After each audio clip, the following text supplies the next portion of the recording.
Na nossa aula de hoje, nós vamos falar das etapas para a construção do plano de cargos e salários. Nós não imaginamos, quando construímos alguma coisa, como, por exemplo, uma casa ou um programa como esse que vocês estão vendo aí agora, quanto trabalho há por trás de tudo isso. Na verdade, o que eu estou falando é que para cada uma das etapas deste programa ou de algo que você vai construir, nós precisamos planejar tudo muito bem direitinho para que nada saia errado. Vamos, por exemplo, pegar o exemplo de um edifício sendo construído, como esse. Primeiro você vê a fundação, depois o alicerce, depois a laje, e assim, até que um dia você passa na frente daquele mesmo edifício, como de costume, e de repente você vê um belo e enorme prédio, muito diferente daquele do início. Agora, o que você não viu foi todo o trabalho que estava por trás dos bastidores, enquanto você passava durante o tempo que você ia para sua casa, ou para sua escola, ou para o seu trabalho. Você não imagina, por exemplo, quanto tempo era despendido para o planejamento. Você não viu, por exemplo, qual foi o trabalho do engenheiro, do arquiteto, do carpinteiro, do pedreiro, enfim, de todos aqueles que ajudavam em cada uma das etapas da construção daquele edifício. Então, uma das principais etapas nessa construção do edifício foi a montagem de um cronograma de trabalho, com prazos e datas. Afinal de contas, quem comprou uma unidade nesse edifício vai querer recebê-lo no prazo contratado e definido. No nosso trabalho, aliás, no trabalho de uma empresa no seu dia a dia, também se faz extremamente importante o planejamento das ações para se atingir um determinado objetivo. Por exemplo, assim como aqueles compradores que compraram o edifício vão querer recebê-lo no prazo, aqui na empresa também, quem está esperando um projeto ou uma resposta, também vai esperar isso por algum tempo ou por algum prazo. Então, o que se faz necessário é a construção de um cronograma de trabalho para que também, assim como no nosso exemplo, nós tenhamos, de uma certa maneira, num prazo pré-determinado e definido, a entrega de um produto final, que é o plano de cargos e salários da empresa. Em estudos em administração, já é sabido que, quanto mais tempo nós gastamos no planejamento, menos tempo nós gastamos na execução.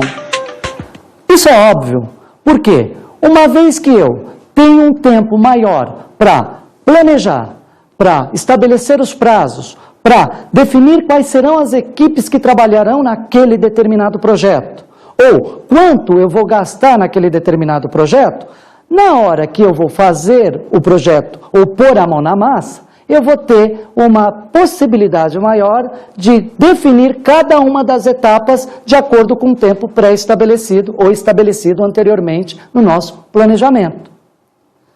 Já, se eu não planejo e saio executando à torta e à direita, o que vai acontecer? Uma grande bagunça. Ninguém sabe a hora de começar, a hora de parar, quando começa um trabalho, quando termina um trabalho e quando começa um outro trabalho. Então, o planejamento se faz essencial, porque caso contrário, o projeto vira uma grande bagunça. Vamos falar então do comitê, cargo e função, como sendo uma das etapas do planejamento para a nossa estrutura de cargos e salários. O comitê, por exemplo, ninguém faz nada sozinho. Essa é a lógica das empresas da era do conhecimento. Aliás, da era do conhecimento, porque nós estamos numa era onde a administração participativa dá lugar para uma administração mais autocrática. E já é sabido pelas empresas que as relações interpessoais são extremamente importantes para a condução dos trabalhos em equipe. Vamos pensar numa situação mais ou menos assim. Quando eu vou fazer um trabalho na empresa e, no nosso exemplo, um programa de cargos e salários, as principais decisões não podem estar concentradas na alta cúpula, por exemplo. Por quê? Porque caso essa decisão fique concentrada na alta cúpula, muito provavelmente não vai haver credibilidade. Não houve participação do restante das pessoas envolvidas naquele projeto. E muito menos as decisões devem estar concentradas naqueles especialistas da área de RH, pelo mesmo fato e pelo mesmo motivo que eu acabei de dizer. Então, no nosso caso aqui, o ideal é que eu chame pessoas para participar desse meu projeto. Porque caso eu não faça isso, eu vou ter problemas. Primeiro, as pessoas não vão gostar de que eu fale sobre os problemas, que eu fale sobre os cargos, que eu fale sobre os salários delas, sem que haja um envolvimento delas neste contexto. O comitê, ele se presta a isso, ele serve para isso. Eu não faço um programa baseado numa área específica, mas eu faço um programa onde todos devem participar. E quem que deve participar desse comitê? Por quê? Muito provavelmente, eu não vou conseguir chamar todas as pessoas, todos os empregados desta empresa, para fazer parte desse comitê. Afinal de contas, imagine se sua empresa tem 1.000 empregados, ou 300 empregados, que seja. Muita gente para participar de um projeto, para dar palpite em um projeto, não é verdade? Muito bem. Então, no comitê, nós precisamos de ter, pelo menos, alguns representantes, ou seja, algumas pessoas que representem esta maioria. O comitê, normalmente, ele é composto por 3 ou 5 pessoas. Por que 3 ou 5 pessoas? 3 a 5 pessoas são números ímpares. 3 ou 5 pessoas são números ímpares. E esses números, eles são bons porque, caso haja um impasse, alguém pode desempatar. Imagine você, por exemplo, se houver um comitê com 15, 20 pessoas. Vai ser uma bagunça. Imagine várias pessoas querendo discutir ou decidir sobre uma questão de um cargo específico. Um diz uma coisa, outro diz outra, e aí vira uma bagunça, ninguém entende ninguém, né? Todo mundo falando ao mesmo tempo. Mas, se esse comitê estiver situado em 5 pessoas, vai ficar mais fácil o diálogo, a negociação, a conversa naquele processo. Agora, quem não pode faltar nesse comitê? Bom, nesse comitê, ele deve ter pessoas que representem a maioria dos cargos que estão ali na organização. Então, quem não poderia faltar nesse comitê? Vamos pensar. Primeiramente, na hora das decisões, eu vou precisar decidir sobre questões técnicas. Então, uma pessoa já é fundamental nesse comitê.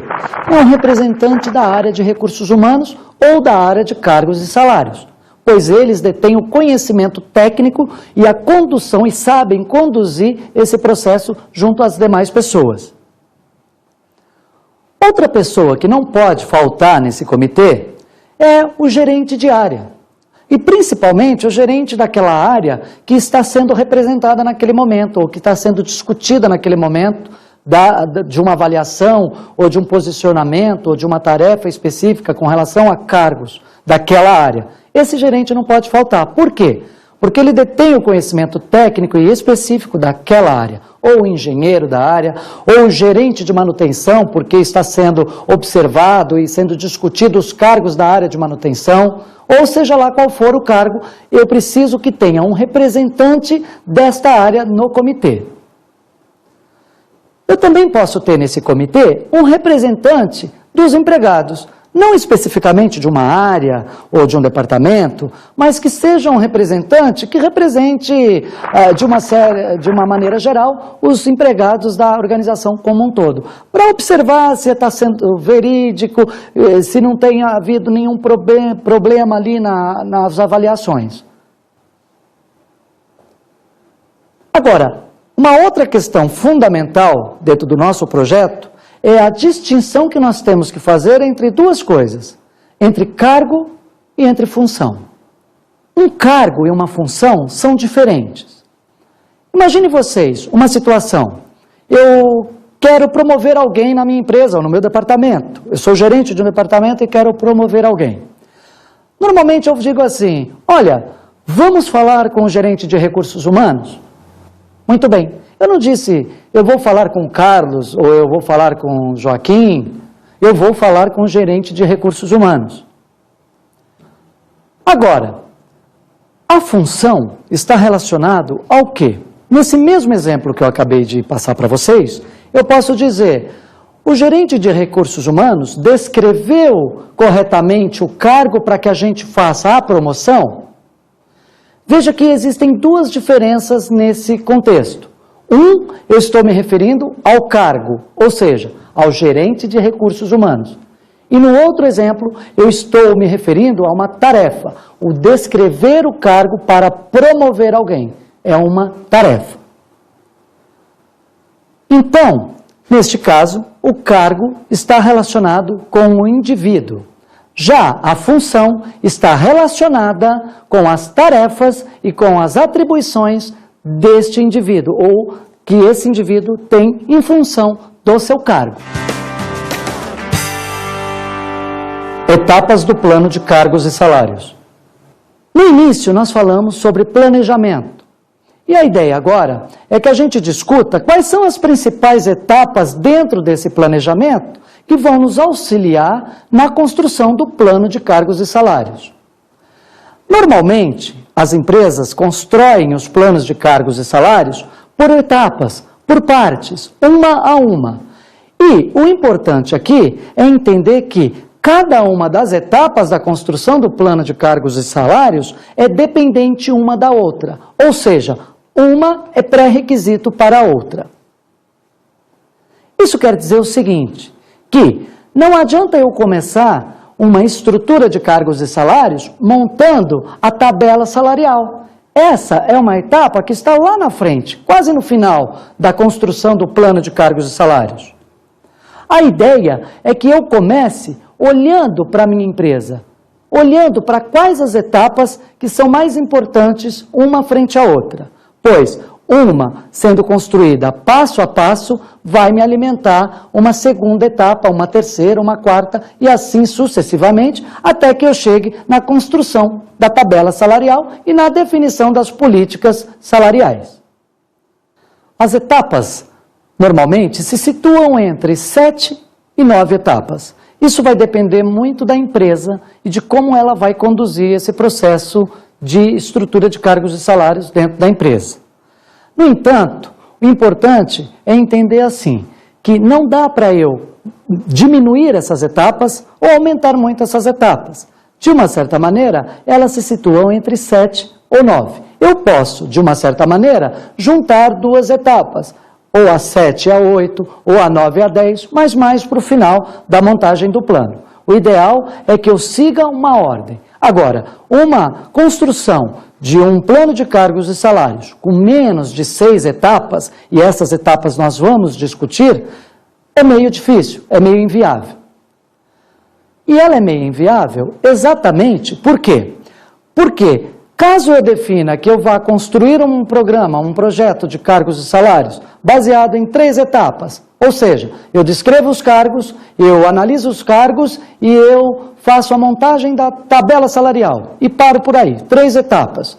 O que vai acontecer? O que vai acontecer é que, como ninguém foi envolvido, essa tabela salarial só vai ser de conhecimento da área de recursos humanos, o que não é nada bom para a empresa, o que não é nada bom para a credibilidade, tanto do plano quanto da própria área de recursos humanos.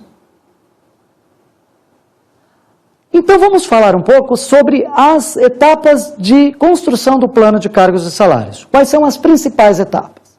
A primeira delas, obviamente, é a divulgação. Como é que eu vou divulgar esse plano dentro da minha empresa? De que maneira eu vou envolver as pessoas? De que maneira eu vou explicar passo a passo o que vai acontecer a partir do momento que eu iniciar esse projeto dentro da minha empresa? Essa é a primeira etapa. A segunda etapa é a análise e a descrição dos cargos. E para a gente entender um pouquinho melhor, vamos ver esse exemplo.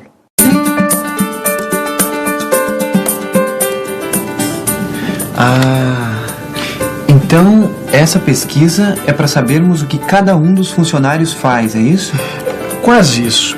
O que nos interessa de verdade é saber como e para que os funcionários estão fazendo determinada tarefa. Esse, então, é o momento de nós tirarmos uma fotografia da empresa.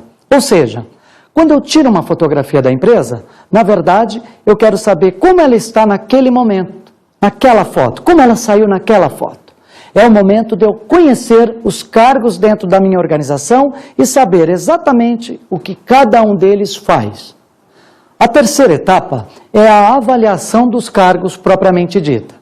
Ou seja, nessa etapa eu vou olhar para cada um dos cargos dentro da minha empresa, olhar para cada uma daquelas fotografias que eu tirei num determinado momento dentro da minha empresa. E esse vai ser o momento onde eu vou, olhando para cada um dos cargos, eu vou perceber que um cargo ele é diferente do outro. E como que ele é diferente do outro? Ele é diferente do outro em conteúdo, em tamanho, em valor e em importância. Então, na avaliação dos cargos, é o momento onde eu preciso ter certeza de que a minha percepção de que um cargo é maior, ou melhor, ou mais importante do que o outro, ela é verdadeira. Existem N maneiras de se fazer a avaliação de um cargo, ou checar se esse cargo é mais importante do que aquele, ou o que ele representa dentro da estrutura. E vamos lembrar que na estrutura organizacional, esse cargo ele está posicionado num organograma. Ele está lá numa caixinha e, à medida que ele está no topo da caixinha, ou quanto mais alto ele está ali naquele organograma, mais importância ele tem para a organização. Ou, em outras palavras, mais valor ele tem para a organização. E se ele tem mais valor para a organização, consequentemente, o salário que é pago para esse cargo, normalmente, é maior do que um cargo que está abaixo daquele nível do organograma. Mas aí, nós precisamos entender o seguinte: como é que eu descubro se o salário que eu estou pagando para aquele cargo que eu julgo que é mais importante e que eu avaliei nessa etapa 3, essa importância, como eu descubro e como eu percebo que ele tem um salário maior ou menor do que o outro? Agora nós entramos, então, na nossa quarta etapa da construção do plano de cargos e salários. A quarta etapa está relacionada à pesquisa salarial.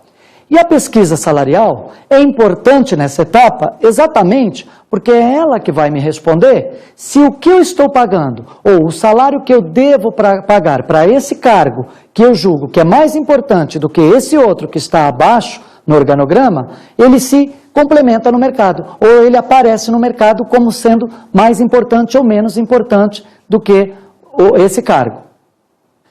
Vamos ver então esse exemplo. Ainda precisamos discutir a questão dos novos salários dos funcionários da loja. Certamente. Como não existe definição legal para esse cargo, vamos ligar para outras lojas e saber quanto pagam para o mesmo cargo e funções. Certo. Então, como vocês puderam perceber, a ideia é que na pesquisa salarial eu vá até o mercado e pesquise quais são as principais práticas que ele está praticando, ou seja, que o mercado está praticando em relação a um determinado cargo ou em função de um salário que está sendo pago para um determinado cargo. Quando eu não sei, eu preciso ir atrás, eu preciso perguntar. E essa pesquisa salarial, o importante ressaltar aqui, é que é ela que vai me alimentar a montagem da estrutura de cargos e salários, ou seja, que vai me alimentar lá, aquela etapa lá na frente, a etapa final, que é a etapa da construção da tabela, onde eu vou posicionar os meus salários da minha empresa, né, como sendo salários equilibrados com o mercado externo. A outra etapa é a etapa onde eu vou definir a estrutura salarial propriamente dita e a consequente política salarial da empresa. Dentro desse modelo, é extremamente importante que eu me baseie em números, em quantidades numéricas para poder construir essa tabela salarial. Então, uma das principais premissas é que eu tenha números do mercado, que foi feito na etapa anterior através da pesquisa salarial. A estrutura salarial, ela vai representar a importância relativa de cada cargo dentro da estrutura e, consequentemente, o salário a ser pago para cada um dos cargos dentro da estrutura. Normalmente, essa é a 7ª ou 8ª etapa dentro de um plano, de uma estrutura de cargos e salários. E algumas empresas trabalham ao mesmo tempo na montagem da estrutura de cargos e salários, ou melhor, na montagem da estrutura salarial, da tabela salarial, e a política salarial ao mesmo tempo. Mas nada impede que eu separe bem essas duas coisas, ou seja, trate a montagem da estrutura salarial como uma etapa isolada, exatamente porque ela é mais complexa e mais difícil. E mais complexa e mais difícil, por quê? Porque eu vou me basear em dados numéricos, dados estatísticos, para que eu monte essa estrutura. Então eu vou precisar desenhar uma série de cálculos. Então, muitas vezes as empresas tratam essa etapa isoladamente, porque é uma etapa onde um tempo vai ser muito maior. Já a política salarial, ela aparece e ela surge após eu ter toda essa estrutura montada. Ou seja, depois que eu fiz toda a análise dos cargos, depois que eu fiz todas as descrições de cargos, que eu cataloguei os cargos, depois que eu fiz a classificação dos cargos dentro de uma hierarquia, ou seja, posicionei esses cargos dentro de um organograma, ou fiz a estruturação de qual cargo é mais importante do que o outro, é somente no final que eu vou fazer a estruturação da tabela salarial. Então ela leva muito mais tempo. A partir do momento que eu tenho tudo isso montado, é o momento de eu definir quais são as regras, quais são as políticas, quando uma pessoa vai ter uma promoção, quando ela vai ter um aumento salarial por mérito, quando ela pode sair de uma área e assumir uma outra área. Então, nessa política salarial é que eu defino essas regras. Mas se eu não tiver todo o modelo, toda a tabela salarial montada, eu não vou ter condição nenhuma de montar a minha política salarial. Então, cada uma das etapas é extremamente importante para a construção do nosso plano de cargos e salários. Vejam vocês, o planejamento. O planejamento é que vai organizar cada uma das ações e colocar cada uma das etapas no tempo e no prazo correto. A divulgação, ela vai trazer para a gente a maneira pela qual eu posso e devo informar as pessoas do que está acontecendo dentro da organização. Como é que cada uma das etapas vai se dar? Como é que eu vou chamá-los para esse trabalho dentro da organização? A análise dos cargos. Eu preciso conhecer os cargos dentro da minha organização. Se eu não conheço os cargos dentro da minha organização, eu não tenho a oportunidade de classificá-los ou de olhar para eles de uma maneira diferente. A descrição do cargo. Eu preciso definir exatamente quais são as tarefas e quais são as atribuições, ou mesmo qual é o perfil de cada cargo, ou que cada cargo precisa ter dentro da minha empresa. A avaliação e a classificação dos cargos é fundamental na montagem da estrutura do plano de cargos e salários. É nesse momento que eu vou checar lá nas minhas descrições aquelas tarefas e aquelas atribuições que eu descrevi e que eu busquei lá junto com os meus empregados, é que eu vou observar qual dessas funções é mais importante do que a outra dentro da minha empresa. E à medida que eu descubro qual é a função e a atribuição mais importante, eu classifico esses cargos. Ou seja, eu coloco em ordem de importância dentro de uma estrutura empresarial, de uma estrutura organizacional. A pesquisa salarial é uma etapa extremamente importante. Por quê? Porque é ela que vai me alimentar a estrutura salarial futuramente. Porque eu vou encontrar no mercado, eu vou olhar para o mercado e perguntar para as empresas do mercado se esse cargo, que para mim é importante aqui na empresa, é importante para ela também lá. E se é importante para ela também lá, qual é o salário que elas praticam, para que eu consiga fazer e obter esse equilíbrio dentro da minha empresa também.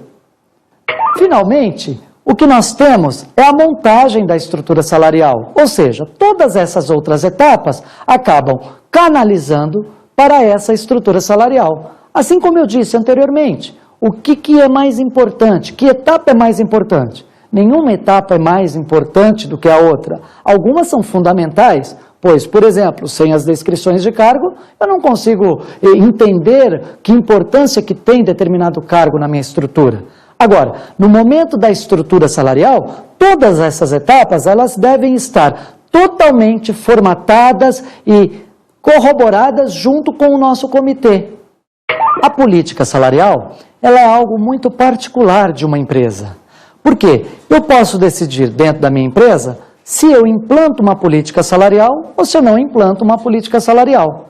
Agora, é muito estranho, depois de eu ter implantado todo um plano de cargos e salários, feito cada uma das etapas como tem que ser, como manda o figurino, e aí no final eu não implanto uma política salarial. Ou seja, a política salarial fica só na cabeça do RH, ou fica só na cabeça dos gerentes ou dos diretores, não fica divulgado para a empresa como um todo, ou para os empregados. É muito estranho, mas uma empresa pode decidir não implantar uma política salarial. Ou seja, eu posso definir que a minha remuneração vai ser mais ou menos agressiva. Se eu vou promover em quanto tempo uma ou outra pessoa, em quantos passos a pessoa vai precisar para poder entrar numa outra posição ou ir para uma outra área, para um outro departamento, por exemplo.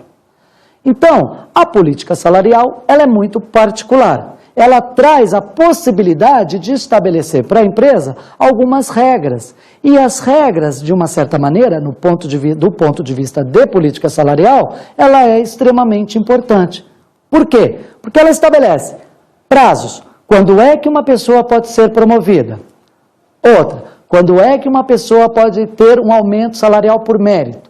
Essas são regras que, às vezes, precisam estar claras dentro da organização, para que não fique aquela questão tendenciosa, não é? Aquele cara recebeu uma promoção, mas ele recebeu uma promoção por quê? Se tudo estiver dentro da política salarial e as regras estiverem sendo cumpridas, não há problema nenhum. Mas, mais uma vez eu reforço, as empresas podem decidir não implantar a política salarial porque não querem estabelecer regras e deixar a coisa meio assim, do jeito que o gerente quer levar. A outra questão aqui fundamental também é a questão da implantação do programa de cargos e salários. Veja bem, assim como na política salarial, na definição da política salarial, a empresa tem o direito de implantar ou não esta política salarial. Na implantação, a empresa também pode decidir não implantar a estrutura que ela realmente desenhou até agora. Ou seja, eu gastei várias etapas, construí a tabela salarial e aí eu decido num dado momento que eu não vou implantar o plano de cargos e salários. Esse é um erro muito grave. Por quê? Eu envolvi muitas pessoas dentro desse plano. Eu envolvi muitas pessoas, eu pedi o comprometimento. E aí, no momento de implantar, eu percebo que eu não posso implantar. E por que eu não posso implantar? Às vezes a empresa olha para aquela tabela montada, né, para aquela estrutura salarial que ela montou em função do mercado e descobre que, se ela tiver que fazer todos os ajustes que ali estão propostos, ela vai ter um custo muito alto e aí fica inviável ela fazer esse tipo de implantação. E aí ela decide abortar ou abandonar. Esse, mais uma vez, é um erro muito grande. Mas esse erro, ele pode ser minimizado. Por quê?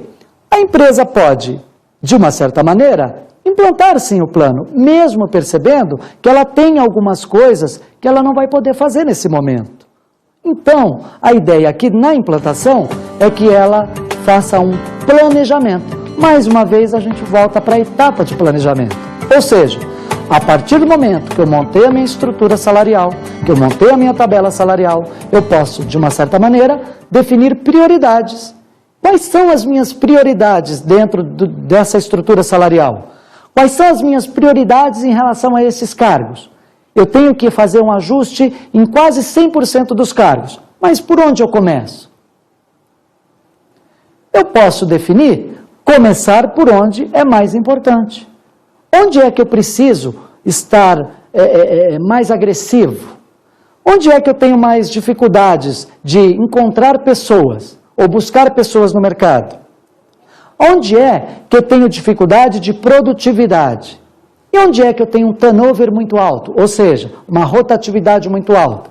Eu posso querer iniciar o meu plano, ou seja, as minhas adequações salariais, exatamente por onde eu tenho mais problemas. Ou, em outras palavras, eu também posso implantar, começar a fazer os ajustes salariais por onde a minha empresa tem mais deficiência, na produção, por exemplo. Então, para finalizarmos, vamos pensar em algumas coisas. Planejamento está relacionado às ações. Cargo está relacionado ao indivíduo. Funções estão relacionadas às tarefas e às atribuições. Então, pense nisso.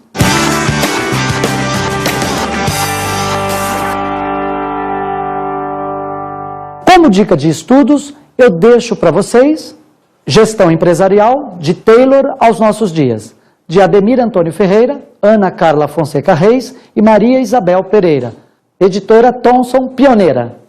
Como nessa aula nós falamos muito sobre planejamento, é importante que vocês olhem um pouquinho para este livro que eu dei como dica de estudo. Bons estudos!